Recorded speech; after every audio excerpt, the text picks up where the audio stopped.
Nang matapos siyang maligo ay sinuot na niya ang ibinigay sa kanyang pamalit. Paglabas niya ng banyo ay nilatag niya ang katawan sa napakalambot na kama. Hindi niya kailanman inaakala na mararanasan niya ang ganun. Sa sobrang sarap ng pakiramdam niya ay nakatulog pa siya. Mga katok at tawag ni Aling Miling ang nagpagising sa kanya. Dali-dali niyang binuksan ang pinto. "Pasensya na po, Aling Miling. Nakatulog po ako." Hinging paunmanhin niya rito na may kasamang hiya. "Ayos lang. Basti, marahil nakatulog ka sa sobrang pagod. Pinatatawag ka nga pala ni Don Amado. Oras na ng hapunan. Halika na." Nakangiti nitong wika at nauna na sa paglalakad. Sumunod na siya rito hanggang sa makarating sila sa dining area ng mansyon. Puro pagkamangha ang nadarama niya ng araw na yun, sagana sa pagkain ng hapag. "Oh, iho, nakapagpahinga ka na ba ng maayos? Maupo ka na rito sa tabi ko," wika ni Don Amado sa kanya. Nahihiya na napaupo siya. Kaharap niya sa mesa ang batang babae habang tinabihan ito ni Aling Miling. Kimi niyang nginitan ito at malas ay wala itong reaksyon. Nakatingin lamang ito sa kanya. "Opo, Don Amado, pasensya na po, nakatulog po ako." "Walang problema kung nakatulog ka dahil para sa iyo ang kwarto na yun." Nakangiting wika nito sa kanya. "Bueno, kumain na tayo. Gutom na ako." Nagsimula na silang kumain. Masaganang kumain sila ng hapunan. Tulad niya ay kumain din si Don Amado gamit ang kamay nito habang ang batang babae ay gumamit ng tinidor at kutsara. "Kumain ka na lamang, iho. Huwag ka nang mahihiya," dagdag pa nito. Hindi niya namalaya na naparami na pala ang kain niya kaya busog na busog siya. Natapos ang hapunan at pagkatapos ay isinama siya ni Don Amado sa library ng mansyon. Pumasok sila at pinaupo siya nito sa isang upuan doon. Ilang taong ka na pala, iho?" Pagkuhan ay tanong nito habang may kung ano itong kinukuha sa mga nakasalansa na libro sa estante. 10 taon na po, Don Amado," sagot niya rito habang inililibot niya ang paningin sa kabuuan ng library. "Anong buo mong pangalan?" muli tanong sa kanya. "Sebastian Valencia po." Pagkuhan ay ibinalik niya ang paningin kay Don Amado. "Anong pangalan ng mga magulang mo?" Humarap na sa kanya si Don Amado. "Arsenia Valencia po at Napoleon Valencia," sagot muli niya at diretsong tumingin sa mga mata nito. "Nasaan ang mga magulang mo? Saan ka nakatira?" Mababakas sa mga mata nito ang kuryosidad. "Pumanaw na po ang mga magulang ko," sagot niya at hindi niya naikubli rito ang lungkot na nadarama niya sa pagwala ng mga magulang niya. "Nakatira po ako dati sa Malabon." "Wala ka na talagang kamag-anak?" Kunot ang noo nito na tanong muli sa kanya. "Wala na po," sagot niya na nakayuko. "Sige,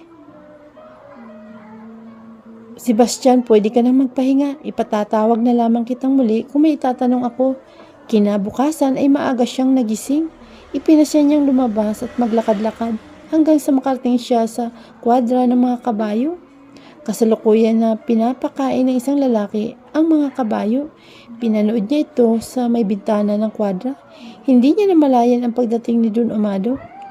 "Nandito ka lang pala, Sebastian. Ipinatatawag sana kita kay Aling Miling." Wika nito na nasa likuran na pala niya. "Pasensya na po, Don Amado. Maaga po kasi ako nagising. Naisipan ko po na maglakad-lakad hanggang sa makarating po ako rito sa kwadra." "Ganun ba? Gusto mo bang matutunan ang sumakay ng kabayo?" Nakangiti nitong tanong sa kanya. Hindi po. Hindi po ba nakakahiya, Don Amado?" Nakatingala niyang tanong. "Ano ba namang nakakahiya ron? Sige, minsan ay tuturuan kitang mga bayo. Siguradong hindi ka pa nag-almusal niyan. Sabay na tayong bumalik sa mansyon." Tinapik siya nito sa balikat at pumasok ng kwadra. "Tonyo, tapos na ba ang lahat ng ipinapagawa ko sa iyo?" tanong nito sa lalaki habang isa-isang tinitingnan ang bawat kabayo. "Opo, Don Amado," sagot nito at humarap kay Don Amado. May mga ibinilim pa si Don Amado sa tinatawag nitong Tonyo bago ito nagpasyang bumalik ng mansyon kasama siya. Habang naglalakad sila pabalik ng mansyon ay maraming kwento si Don Amado. Muli ay isang masaganang almusal ang pinagsaluhan nila. Mabilis na lumipas ang mga araw, personal na tinuruan siya ni Don Amado ng mga bayo. Noong una ay nahirapan siya at nahulog pa nga siya, pero hindi naglaon ay natutunan naman niya. Simula noon, madalas na siya nitong sinasama sa hacienda. Tubo at pinya pala ang tinatanim doon hanggang sa unti-unti ay tinuruan siya nitong ng pasikot-sikot sa hacienda. Hindi naglaon ay in-enroll siya nito sa eskwelahan dahil sa edad niyang 10 taon ay grade 2 pa lamang siya. Hindi akma ang edad niya sa kanyang grade level. Hindi na kasi siya nakabalik sa pag-aaral nang mamatay ang kanyang ina. Hindi na siya nag-enroll o in-enroll ng tiya niya. Katwiran nito ay hindi na raw kailangan. Pinayuhan siya ni Don Amado na pagbutihin ang pag-aaral at sinunod niya ang payo nito. Hindi naglaon ay kinuhanan siya nito ng acceleration test para maging grade 5 na siya. Yun daw kasi dapat ang akma na pinapasukan niya sa edad niya at nagpapasalamat siya sa Puong May Kapal at naipasa naman niya kaya nakapasa siya sa grade 5 agad. Nang mag-high school siya ay nagtataka siya nang ipahinto siya nito. Yun naman pala ay nais nito na sa Amerika na siya magpatuloy ng pag-aaral. Makakabuti kung sa Amerika ka na magpatuloy, iho. Marami kang matututunan doon na magagamit mo pagdating ng araw. Natatandaan niyang wika nito. Hindi po kaya sobra-sobra na po ang itinutulong niyo sa akin, Papa. Nagsimula na siya tawagin itong Papa dahil yun ang gusto ng Don Amado na itawag sa kanya nito.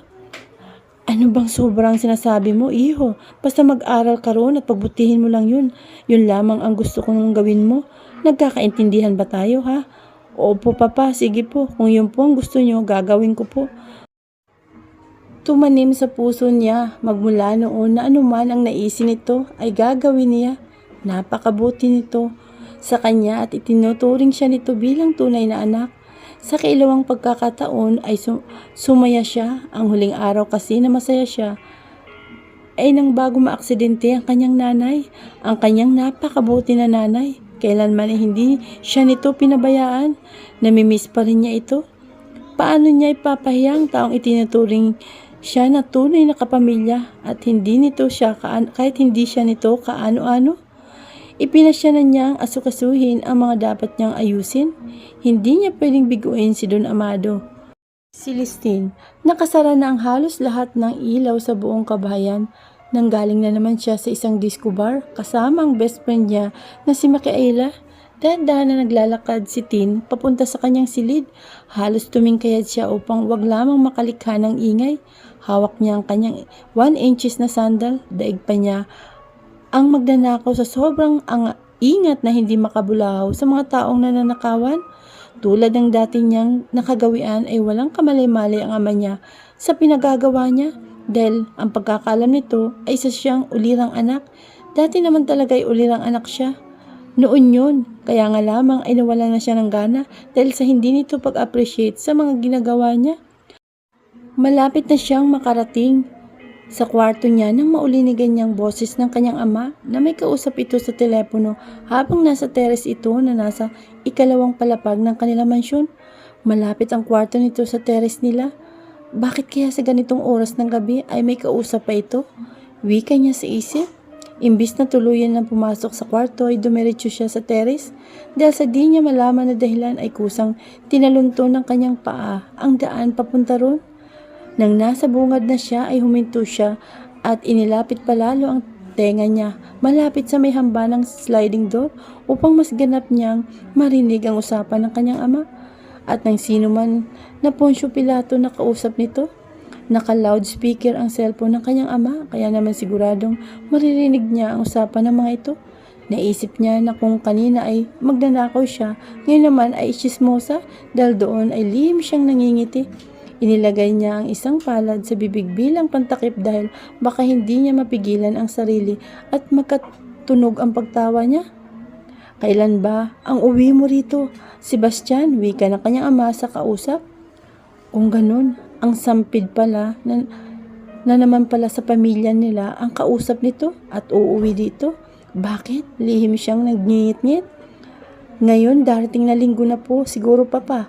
May mga inaasikaso pa po kasi ako, sagot ni Sebastian. Kung ganun, iho ay maigi. Nakahanda na rin kasi ang lahat para sa kasal nyo. Pagkuhan ay wika ng kanyang ama. Nangunot ang noo niya. Ikakasal?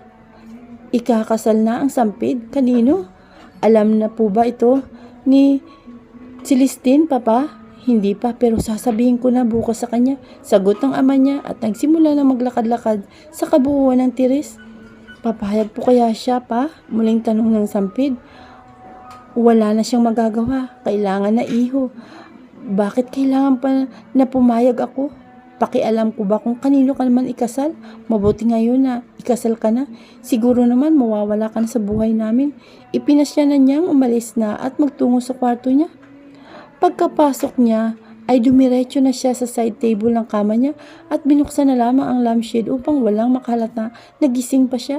Pagkatapos ay nagtungo siya sa vanity niya at kumuha ng cotton balls at pinatakan niya ng ilang drops ng makeup remover na gamit niya. Pagkuha na sinimulan na niyang ipahid sa kanyang mukha upang maalis ang kanyang makeup. Nang maalis na ito ay nagtungo na siya sa cabinet niya kung saan nakasalansan ang kanyang mga damit.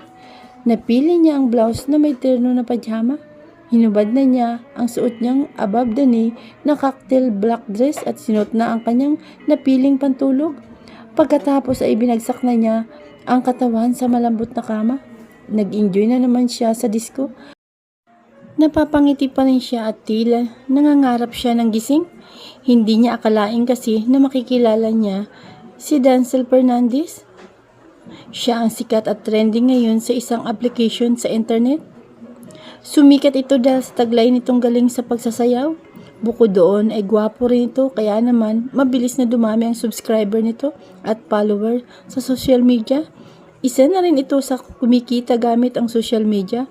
Hindi niya talaga ina-expect na totoong gwapo ito sa personal. Nang una kasi ay hindi siya masyadong mga rito dahil iniisip niya na baka katulad lamang din ito ng iba. Gwapo sa picture at video, sa personal hindi. Nadala na kasi siya, nagkaroon siya minsan ng manliligaw. Nakilala niya ito sa isang application social media. Napakagwapo nito sa picture. Kaya naman hinangaan niya ito. At ito rin ay humanga sa kanya. Naging chatmate sila at kalaunan ay naging magkaibigan hanggang sa magsimula na siyang ligawan ito sa online. Kaya naman sinagot niya ito sa online na rin. Pero nang magpasya na silang mag-eyeball sa isang mall ay nagulat talaga siya sa mukha nito. Malayong malayo ang mukha nito sa picture. Hiyang-hiya siya kay Mika dahil isinama niya pa ito sa eyeball nila para maging chaperon niya at sana ay para ipagmalaki sa kaibigan ang napakagwapo niyang boyfriend. Yun naman pala ay mapapahiya siya. Expectation versus reality ang nangyari sa kanya. Umuwi sila ni Mika na lulugo-lugo at mukhang nalugi sa pinasukan na negosyo. Nag-effort pa man din siya na magpaganda dahil nagpasalon at spa pa siya. Tapos ay bumili pa siya ng bagong branded dress at sandal na isinuot niya ng araw na yun. Yun na nga ang dahilan kaya naman hindi niya masyadong ibinuhos ang paghanga kay Denzel. Kaya nasurpresa nga siya na sobrang gwapo rin pala ito sa personal. Nagtungo talaga sila sa club na yun dahil alam nilang darating ito roon sa hiling ni Mika. Crush kasi ito ni Mika, kaya naman kahit may kamahalan ng entrance fee ng araw na yun ay pumasok pa rin sila. Hindi naman talaga siya interesado rito, kaya naman hindi niya ito masyadong pinagkukulan ng pansin. Hindi rin siya nagsuot ng bongga, sunod sa agos lamang siya kanina kay Mika. Nakakatuwa dahil nang lapitan ni Mika ito at nagpa-picture kasama si Denzel ay siya na ang naging photographer ng dalawa. Hindi niya expect na napansin siya nito. Ito mismo ang nagpakilala sa kanya at kinuha pa ang cellphone number niya kaya naman kilig na kilig siya.